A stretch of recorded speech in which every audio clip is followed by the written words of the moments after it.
gré du PC. Messieurs, bonsoir. Mauvais départ donc pour le 15 de France dans le tournoi des 5 nations. L'équipe avait été profondément remaniée cette saison et on en entendait beaucoup. Mais malgré une première mi-temps prometteuse, les Français ont été battus à l'Arms Park de Cardiff, battus par les toujours dangereux Gallois, 22-12. Jean Mamère. Tout commence bien pour la France, tous à l'avantage des Gallois. Gareth Davis hésite, puis trouve Gravel. Ce dernier ne lâche pas la balle en provoquant la mêlée ouverte. C'est la première pénalité sifflée par l'arbitre irlandais, M. Burnett. Une pénalité en face des poteaux, mais à 51 mètres, Reeve décide de faire taper Salfranc.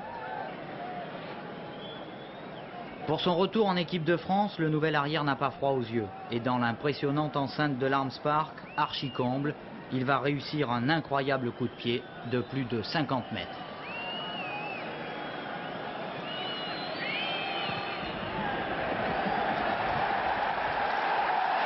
Même si peu après Evans s'égalise, l'euphorie française continue. Reeve, en fond de touche, provoque un regroupement après l'interception manquée de Lacan. Martinez récupère, sert l'Escarbura petit côté, fin de passe et cela repart côté ouvert avec Velasquin, contré, puis Salfranc, intercalé et enfin Blanco qui va marquer un magnifique essai entre les poteaux. Voilà longtemps que l'on n'avait pas vu cela à Cardiff de la part de Français. L'essai est transformé, Evans ajoute 3 points, mais à la mi-temps, la France mène par 9-6. Quelques minutes après le début de cette deuxième mi-temps, c'est le tournant du match. Une prise de balle galloise à la touche, Revaillé fait opposition sur Squire, mais sans apparemment commettre de faute. Monsieur Burnett pourtant sanctionne, il offre 3 points aux Gallois en face des poteaux. Revaillé n'est pas content, mais Evans ne laisse pas passer l'occasion d'égaliser, 9 partout. France accuse le coup. Après une nouvelle égalité à 12 partout, mêlée, introduction galloise. Holmes ouvre pour Davis qui cherche un partenaire, il trouve Gravel, puis Burgess, Richards, Ackerman intercalé et enfin Holmes qui, bien lancé, aplatit un essai en coin. C'est le coup de poignard pour l'équipe de France, mais c'est aussi du délire dans les tribunes. L'essai n'est pas transformé, mais quelques minutes plus tard, c'est le coup de grâce. Monsieur Burnett siffle une nouvelle fois, un joueur français placé au-delà du porteur du ballon, pas par en bord de dispute, mais personne n'est dû. Tout le monde se relève, Jean-Pierre Rive est le dernier. Il sait d'ores et déjà que tout est consumé. Ce n'est pas encore cette fois qu'il va gagner à l'Arms Park de Cardiff. Alors pour nous venger, l'équipe de la radio-télévision française, avec en son sein Jean-Louis Calmejane, a battu la radio-télévision galloise par 10-4. Plus sérieusement, les Irlandais, déjà vainqueurs des Gallois il y a 15 jours, l'emportaient sur les Anglais à Londres pendant ce temps, 16-15. En ski, c'est l'Autrichien Weirater qui a donné à l'Autriche sa première médaille d'or dans les championnats du monde, en enlevant la descente ce matin devant le Suisse Katonen et son compatriote Reich, médaille de bronze malgré la perte d'un bâton. Enfin, en cyclisme, c'est le Néerlandais Priem qui a gagné l'étoile de Bessèges. À la fin de ce journal, si tout va bien, quelques images de patinage artistique. À l'étranger, il faut tout d'abord retenir le vote de l'Assemblée générale de l'ONU cette nuit, qui par 86 voix contre 21 a appelé à des sanctions globales contre Israël à la suite de l'annexion du Golan. Les États-Unis et les pays de la communauté européenne, sauf la Grèce, ont voté contre. L'Égypte s'est abstenue. Voilà maintenant près de 2 mois qu'Israël a annexé le Golan. Rares sont les reportages là-bas. On s'intéressait le plus souvent au Sinaï, qui lui va être rendu à l'Égypte le 25 avril. Philippe Rochaud et Jacques Douai ont voulu savoir ce que cela voulait dire concrètement pour les populations qui habitent là-bas. En fait, vous allez le voir, c'est la consécration du partage des familles arabes qui vivent des deux côtés de la frontière. Le reportage de Philippe Rochaud. Voilà 15 ans qu'ils s'entassent dans les bidonvilles de la banlieue de Damas. Les réfugiés du Golan sont encore 130 000. 130 000 personnes installées là depuis la guerre de 67. On leur a promis qu'un jour, ils retourneraient dans leur village, que les Israéliens allaient se retirer. Mais voilà 15 ans qu'ils attendent. Leur village est à présent dans la partie du Golan, annexée par Israël. Pourtant, ils ne désespèrent pas.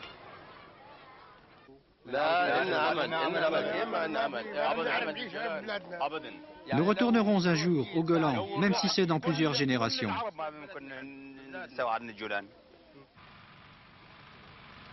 Sur le Golan, au pied des neiges du Hermon, à 2 km des lignes israéliennes, la Syrie rebâtit aujourd'hui une dizaine de villages pour y reloger quelques 1000 familles qui habitaient là.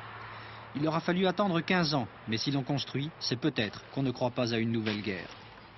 50 000 habitants arabes vivent encore sur le Golan, des deux côtés d'une ligne de démarcation qui a séparé les familles et les villages, comme Majd el-Shams, côté israélien, et Hadar, côté syrien. Ce couple de paysans, par exemple, qui vit dans le village syrien de Hadar, est complètement coupé du reste de sa famille, qui n'habite pourtant qu'à 2 km de là, mais de l'autre côté des lignes israéliennes, à Majd el-Shams. Voilà 15 ans que Amal, la femme, n'a pas revu ses parents, depuis le jour où la guerre de juin 67 a éclaté et l'a séparée du reste de sa famille par une frontière infranchissable.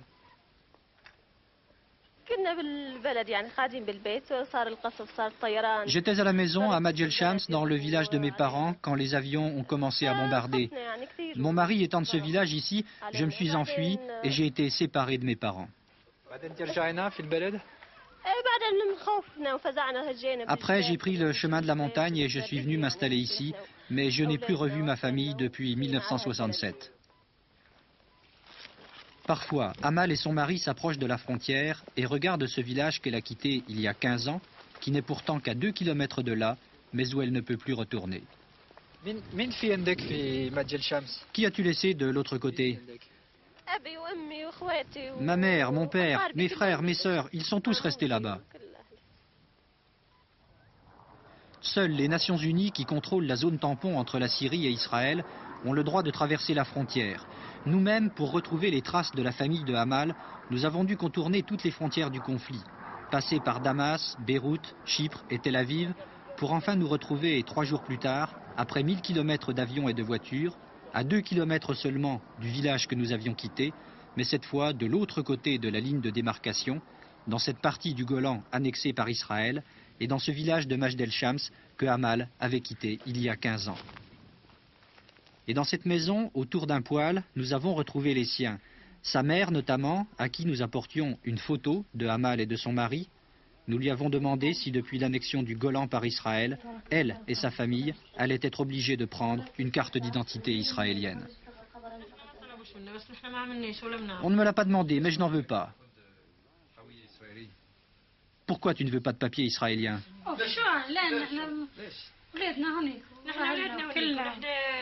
Parce qu'ici nous sommes arabes et syriens. Amal et sa mère ne se reverront peut-être jamais. L'annexion du Golan a consacré le partage des familles arabes. Dans cette baraque en tôle, dans la zone tampon entre la Syrie et Israël, les Nations Unies organisent bien la rencontre de ceux qui ont été séparés par la guerre, mais 30 personnes seulement peuvent se voir ici tous les 15 jours, alors que 5000 familles arabes sont séparées. Ainsi, une famille ne peut guère espérer être réunie plus de 2 heures avec les siens tous les 3 ans sous la surveillance étroite des soldats des Nations Unies. Seule finalement la paix entre la Syrie et Israël pourrait à nouveau réunir les familles arabes du Golan.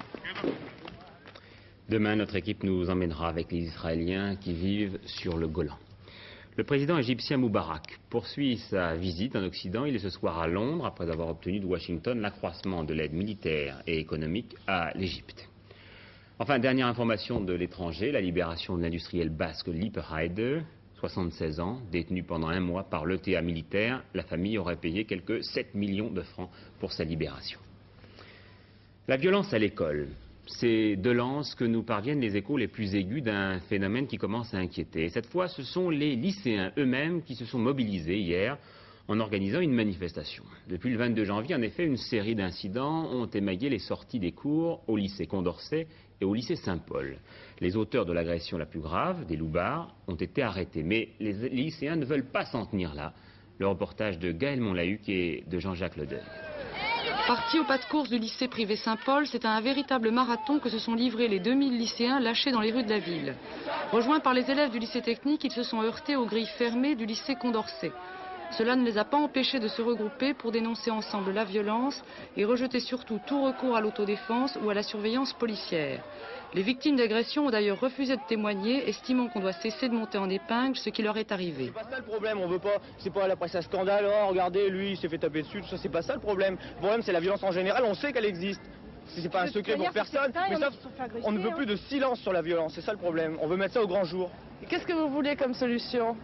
Les solutions, c'est créer des, je sais pas, des tas de choses.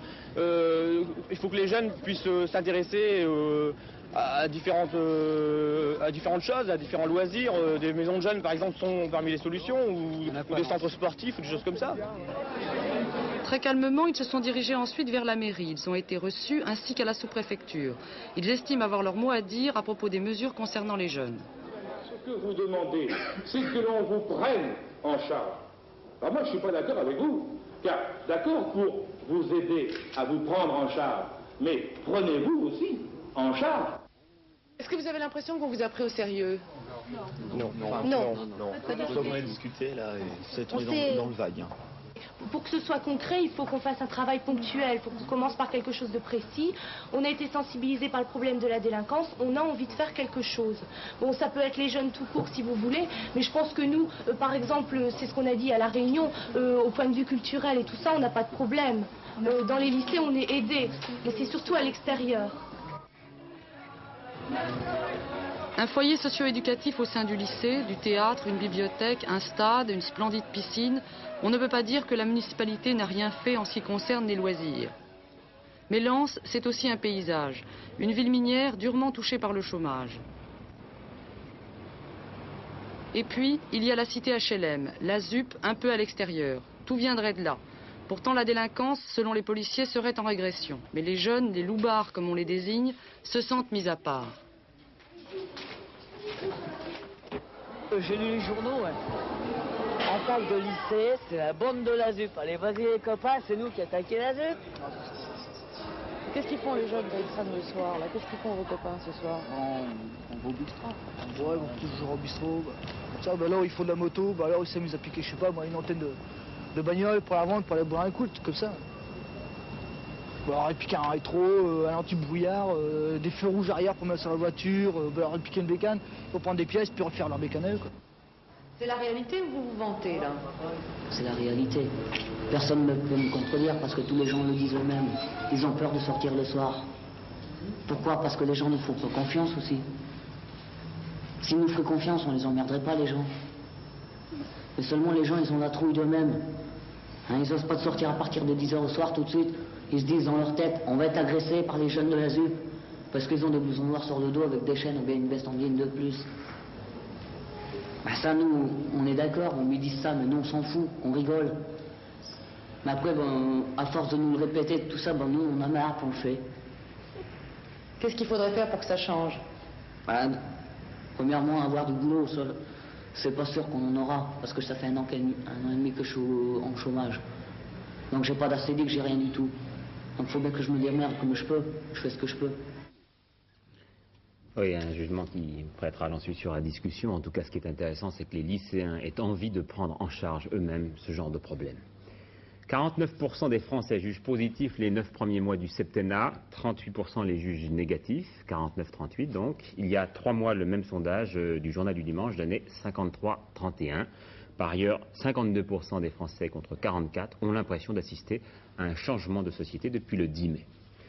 Les nationalisations, après l'adoption du texte hier par l'Assemblée, les députés de l'opposition ont saisi une nouvelle fois le Conseil constitutionnel. Le gouvernement a demandé la procédure d'urgence. Les 9 sages devront donc se prononcer dans un délai de 8 jours. Le numéro 2 du Parti communiste soviétique à Matignon ce matin, Konstantin Tchernenko, venu en France pour assister au congrès du PCF, a été reçu par Pierre Mauroy, qui lui a dit que le gouvernement français portait le deuil des libertés en Pologne. M. Tchernenko a jugé la formule excessive et s'est étonné que la France pose des conditions politiques dans le développement des échanges économiques entre les deux pays. En direct avec nous maintenant, Georges Marchais à Saint-Ouen, à la veille de la clôture du congrès du PC. Monsieur Marchais, bonjour. Le gouvernement porte le deuil de la Pologne, vient de dire Pierre Mauroy. Alors, 2 questions à ce sujet. Est-ce que votre camarade Charles Peterman porte, comme le reste du gouvernement, le deuil de la Pologne? Et deuxièmement, est-ce que vous jugez, comme M. Tchernenko, la formule excessive?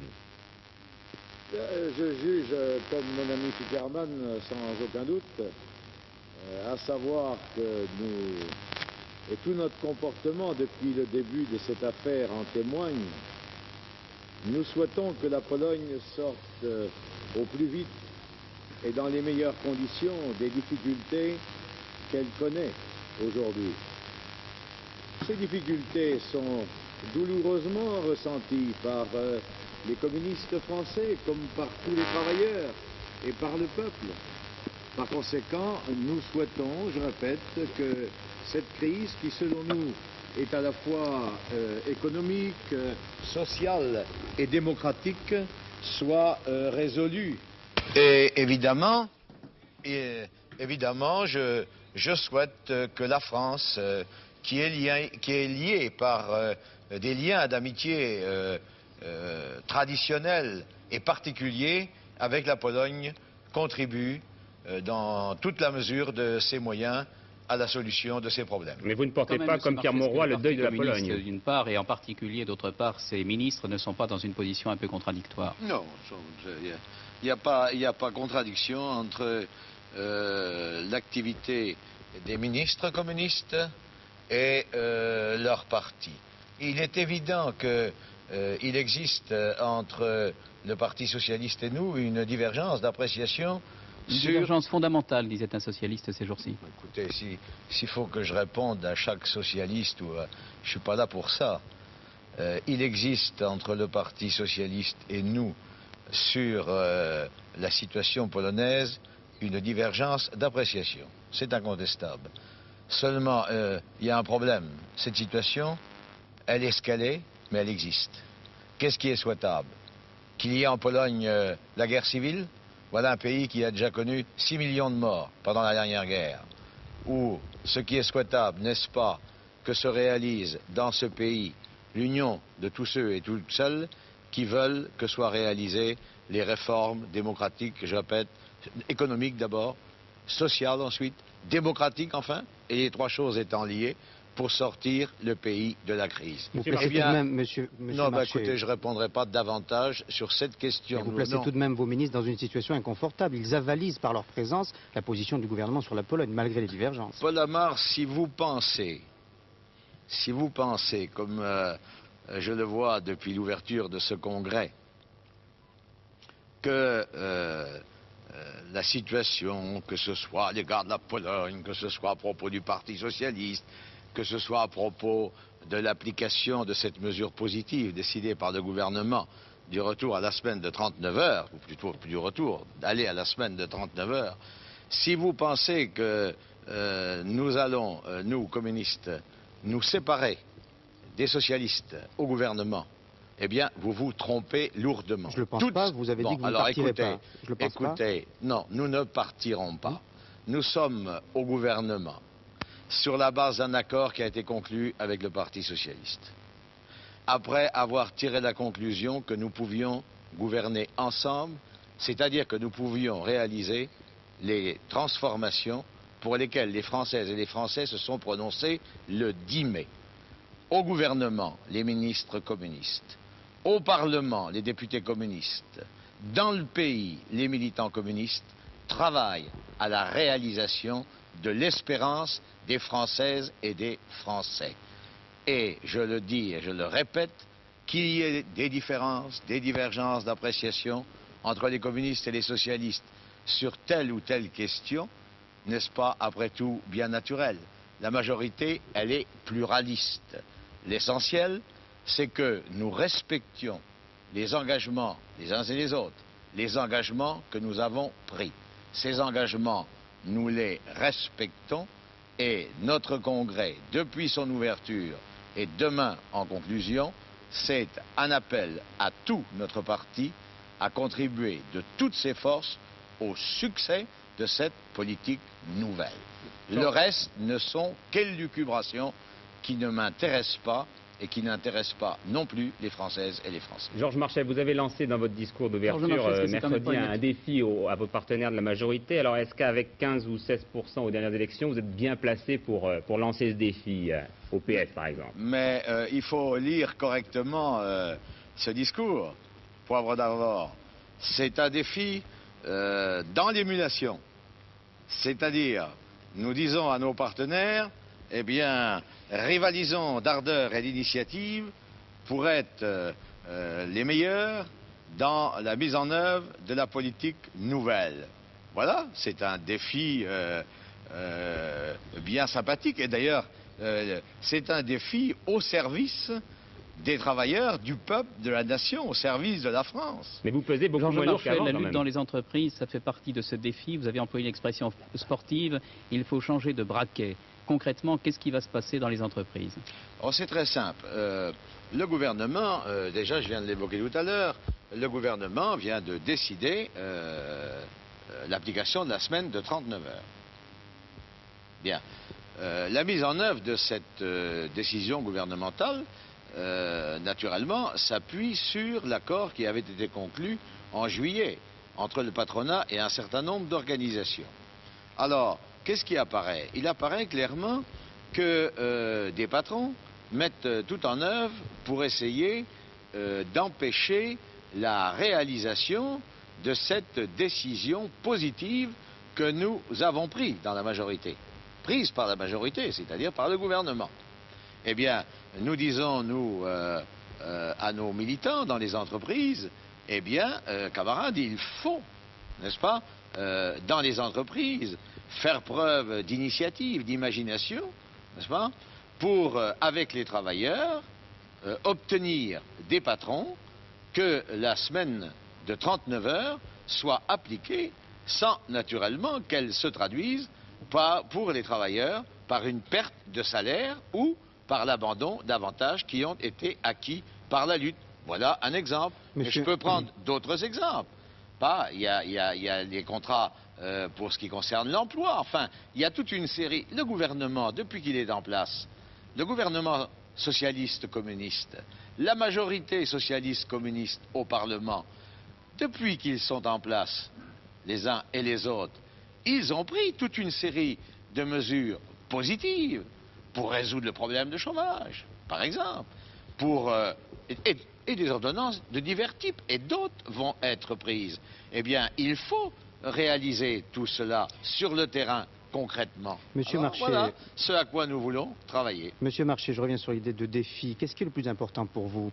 Redevenir le premier parti de gauche ou réussir actuellement le changement avec le Parti socialiste actuel? Les deux choses sont liées. Les deux choses sont liées.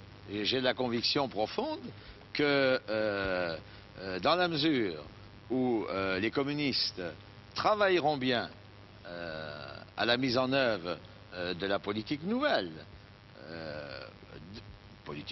qui se situe naturellement dans le cadre de ce qu'est la perspective que nous proposons, nous, aux Françaises et aux Français, avec un socialisme aux couleurs de la France. Eh bien, dans la mesure où nous travaillerons bien à la mise en œuvre de cette politique-là, les gens ils vont nous voir sur le terrain, tels que nous sommes, avec notre politique, n'est-ce pas?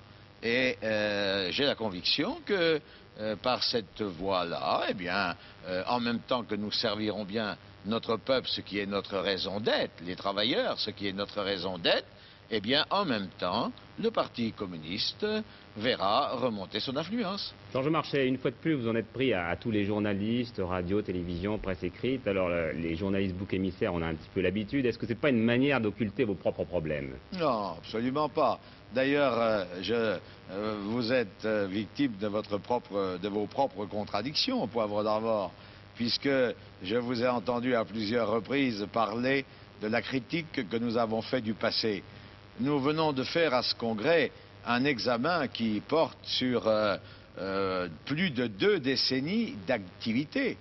Autrement dit, nous n'avons pas hésité, nous, à nous remettre en cause, si je puis dire, c'est-à-dire à procéder à un examen critique de notre politique. C'est pas plus facile de remonter loin dans le passé? À un examen, il faut savoir ce que vous voulez, à un examen critique de notre propre activité. Par conséquent, nous ne rejetons sur personne, nous examinons notre propre travail, notre propre comportement. Alors, vous abordez la question des médias, le comportement des médias.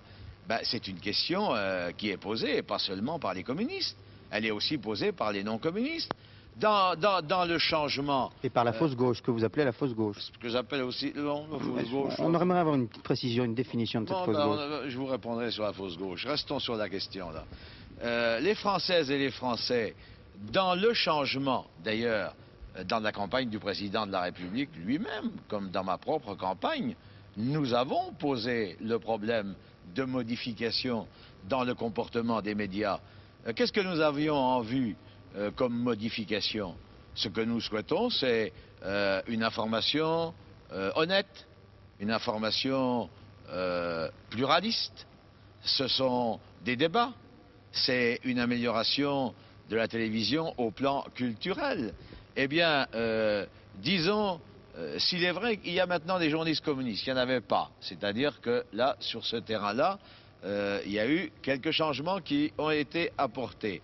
Mais disons que sur les autres questions, eh bien, les communistes pensent, comme beaucoup de Françaises et de Français, que le changement n'a pas encore pénétrer la télévision. C'est la question que nous posons. Mais vous savez, il y a beaucoup de Français qui pensent aussi qu'on est très complaisant à votre égard. Hein. On reçoit des critiques de gauche et de droite, on a l'habitude. Écoutez, ceux qui pensent que vous êtes complaisant à l'égard du Parti communiste, je respecte tout le monde, mais il faut être vicieux pour penser ça. Bon, Georges Marchais, je sais bien que vous ne ferez pas de confidence, mais si, comme tout le monde le pense, vous êtes réélu demain à la tête du secrétariat du PC, est-ce que vous fixez à vous-même une échéance quant à la, disons, la direction du PC? Est-ce que vous allez la quitter un jour? Est-ce que vous y pensez dès maintenant?